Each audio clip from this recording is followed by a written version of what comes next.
আজকে part number 16তে আমরা এখান থেকে শুরু করব। শিখবো সবাই মিলে, চিনবো সবাইকে। এটা ক্লাস 5 আমাদের পরিবেশ আদ্যর অব্দি আমরা অলরেডি শেষ করে ফেলেছি। 125 অব্দি, আজকে 126 থেকে শুরু হবে। দেখুন কি লিখছে, অনেকেই অনেক গাছ চেনে না, প্রাণী চেনে না, তাই নাম লিখতে পারে না, বর্ণনা লিখে আনে। স্বপ্না, দয়াল, ফিরোজ এবং আরও কেউ কেউ অনেক নাম বলে দেয়। দিদিমণিও বলে দেন যে যতটা পারে দেখে আসে, বলে লিখে আনে। রিনা বলল, প্রাণীরা নানা রকমের, কেন্নর পা গুণে শেষ করা যাবে না, কেঁচোর আবার পা নেই। মিতা বলল, সাপের গায়ে লোম নেই, ওদের গা চকচক করে, সাপের গা ভর্তি আঁশ। রিনা বলল, শুঁয়োপোকার গা ভর্তি শুঁয়ো, গায়ে লাগলে খুব চুলকানি হয়, ওদের দেখতেও বিচ্ছিরি। মিতা বলল, প্রজাপতির গায়ে দুটো ডানা, দেখতে কি সুন্দর, ওই শুঁয়োপোকাগুলোই পরে প্রজাপতি হয়। মিতা বিশ্বাস করলো না, বলল, তা আবার হয় নাকি? শুঁয়োপোকাগুলো শুঁয়োগুলো যাবে কোথায়? দিদিমণি বলল, রিনা কিন্তু ঠিকই বলেছে, অনেক দিন ধরে শুঁয়োপোকা লক্ষ্য করলে বুঝতে পারবে। আফ- অফিস আসিফ বলল,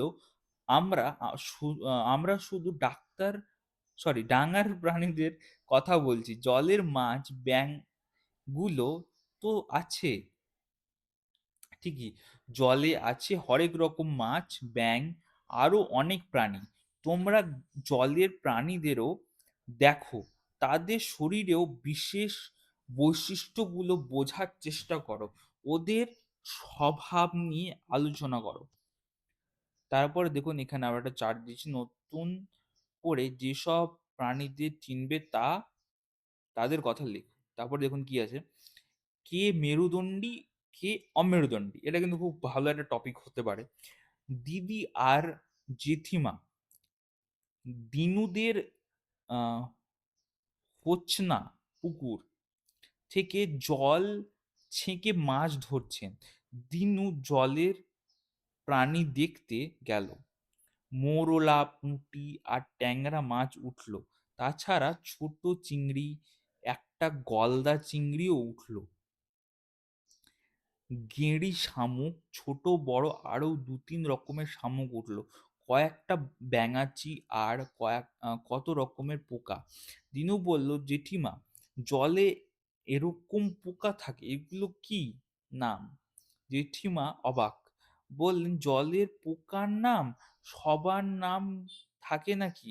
আর এত রকম বলছিস, পরশুদিন পুকুরে বড় জাল ফেলা হবে, সেদিন দেখবে আরো কত রকমের পোকা। জলের পোকার কি আছে আর শেষ আছে?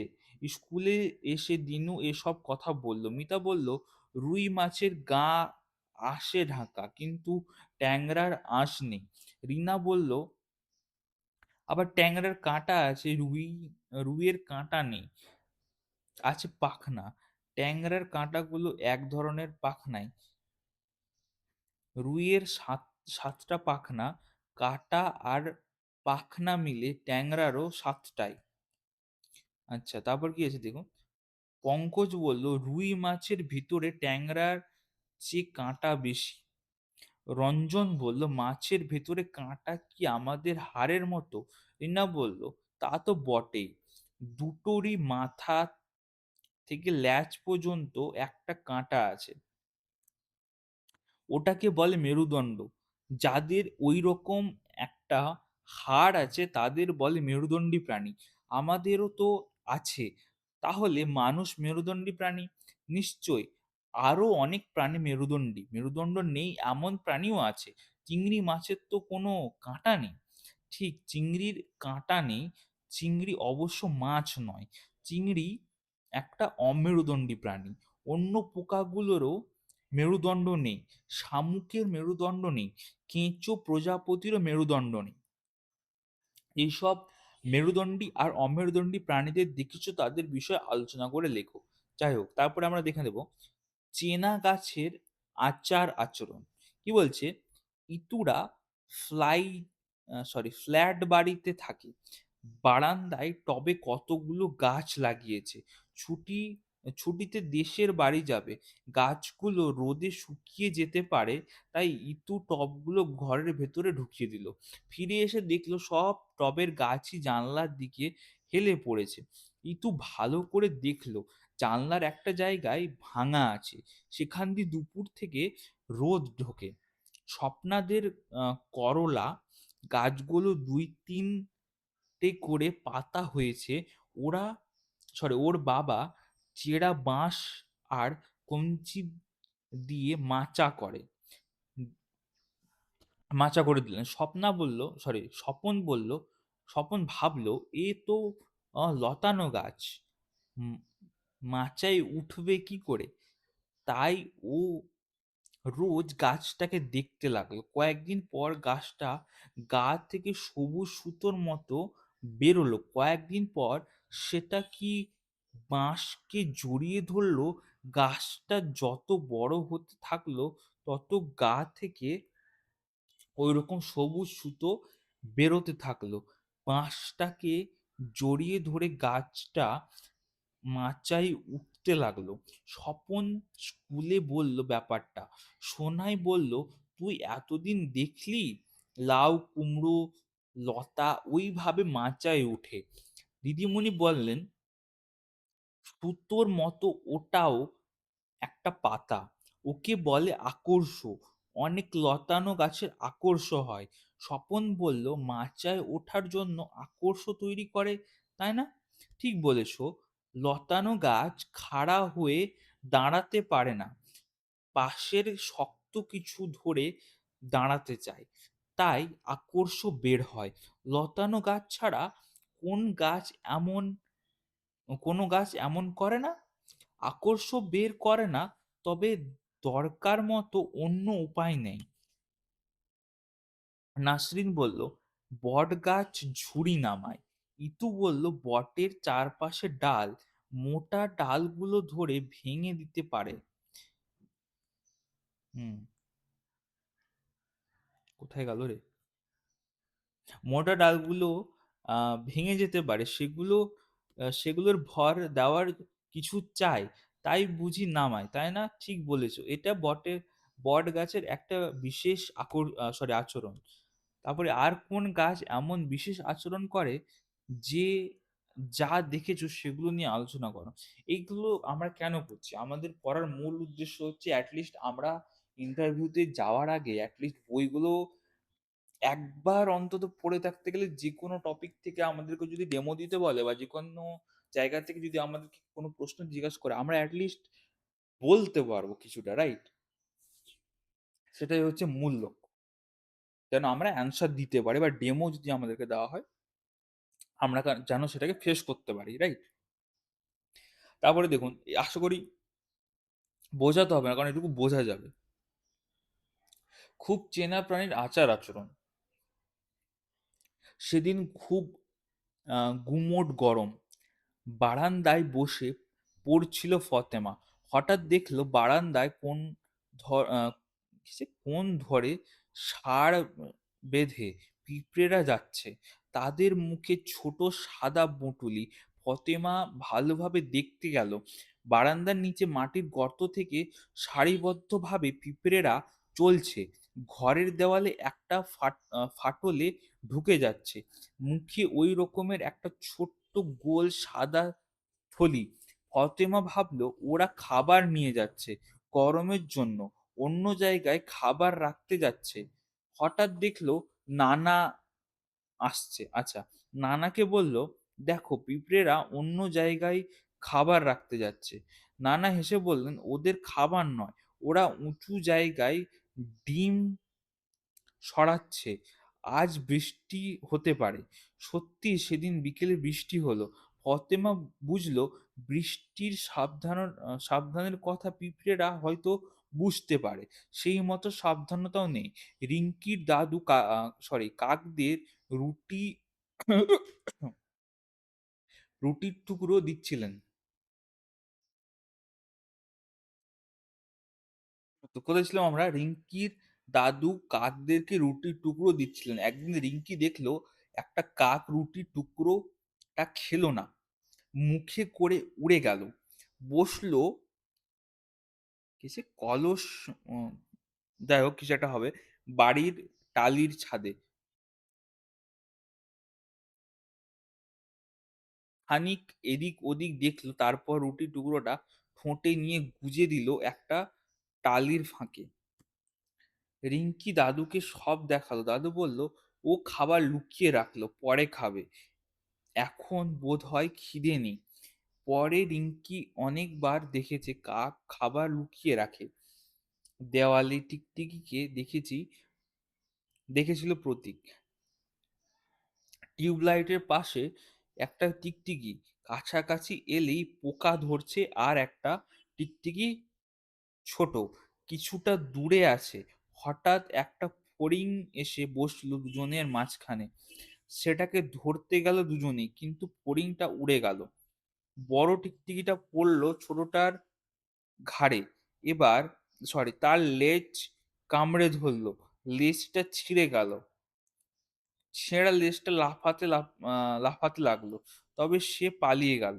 কদিন বাদে প্রতীক দেখলো তার লেজের ঘা শুকিয়ে গেছে। তারপর লেজটা আহ বড়তেও বাড়তেও লাগলো। প্রতীক বুঝলো টিকটিকির লেজ কেটে গেলে আবার গজায়। ক্লাসে এসব গল্প বলল তিনজনে। দিদিমণি বললেন, বাহ, চেনা প্রাণীদের নতুন করে চিনছো তোমরা।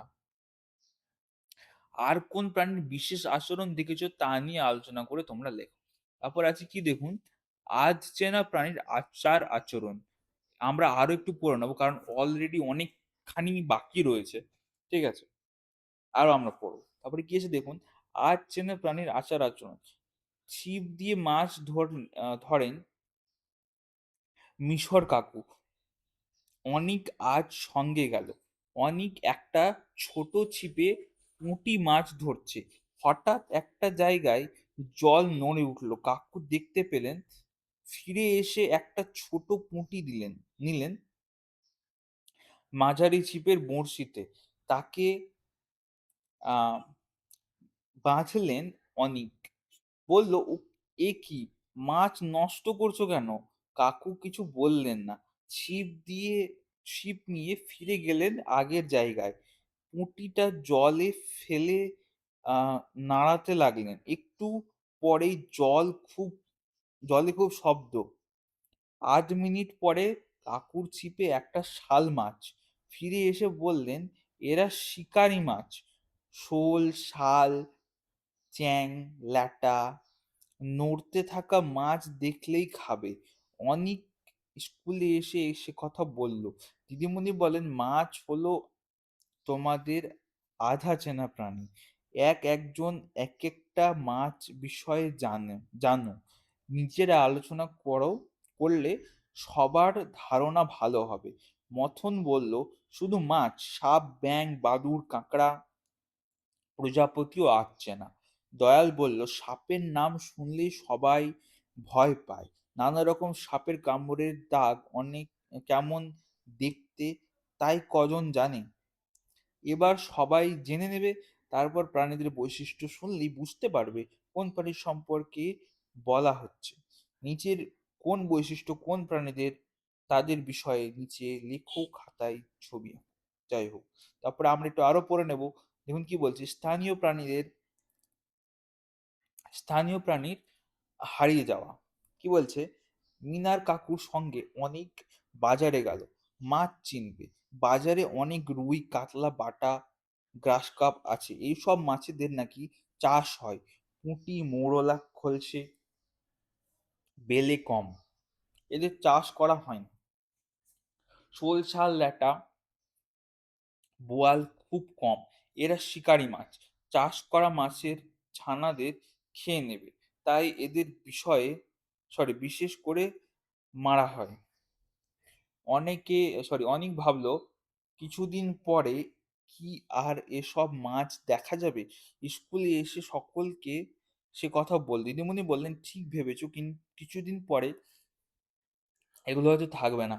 দয়াল বলল, "ছোট ডোবা পুকুরেও রুই কাতল চাষ হয় না।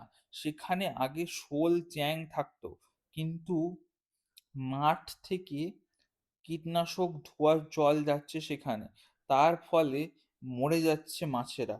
শুধু তো মাছ নয়, আরো অনেক জীবজন্তু কমে গেছে।"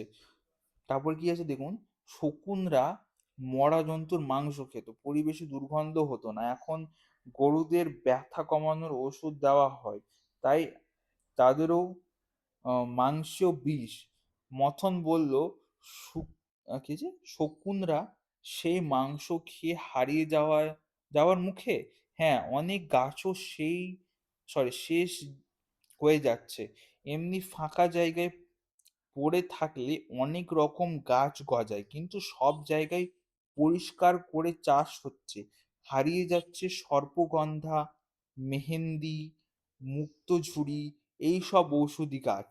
বড়দের কাছে জিজ্ঞাসা করে জানার চেষ্টা করো, গত 50 বছরে জীববৈচিত্র্যে আর অন্য বিষয়ে কি কি পরিবর্তন হয়েছে।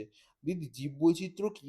দিদিমণি বললেন, এই যে আমাদের চারপাশে নানা রকমের উদ্ভিদ প্রাণী দেখি, সেটাকেই বলে জীববৈচিত্র্য। গত 50 বছরে তোমাদের কাছাকাছি অঞ্চলে পরিবেশ বিভিন্ন পরিবর্তন বিষয়ে খোঁজ নিয়ে আলোচনা করে লেখো। যাই হোক, তারপরে আছে জীববৈচিত্র্য বিষয়ে আঁকা আর লেখা। তোমরা পছন্দ মতো একটা পোস্টার তৈরি করো। যাই হোক, তারপর এখানে গিয়েছে নদী মানচিত্র পশ্চিমবঙ্গের সাধারণ পরিচিতি। যাই হোক, আমরা পড়ছিলাম হচ্ছে জীববৈচিত্র্য পাঠটা, রাইট? আমরা চলে যাব সেই সূচিপত্রতে, দেখে নিই একবার। তো আমাদের এই মাটি হয়ে গেছে, জল হয়ে গেছে, জীববৈচিত্র্য, এই দুটো পোর্শন আমাদের হয়ে গেল 144 অব্দি। এর পরের ভিডিও থেকে আমরা পশ্চিমবঙ্গের সাধারণ পরিচিতি নিয়ে আলোচনা শুরু করব। সকলকে অসংখ্য ধন্যবাদ ভিডিওটা দেখার জন্য, এবং পরবর্তী ভিডিওগুলো দেখার জন্য অবশ্যই সাবস্ক্রাইব করো, ভিডিওটা লাইক করো, এবং অলরেডি অনেকগুলো পার্ট দেওয়া রয়েছে, অনেকগুলো বই আরো আসবে। আশা করি আমি শেষ করতে পারবো, দেখা যাক কতটা পারা যায়। টার্গেট রয়েছে এপ্রিল মাসের মধ্যে সম্পূর্ণ বই আমি শেষ করব। আর আপনাদের সাহায্য আমার ভীষণ প্রয়োজন। অবশ্যই পারলে একটু শেয়ার করে দেবেন এবং দেখতে থাকুন। সকলকে অল দ্য বেস্ট। বাই।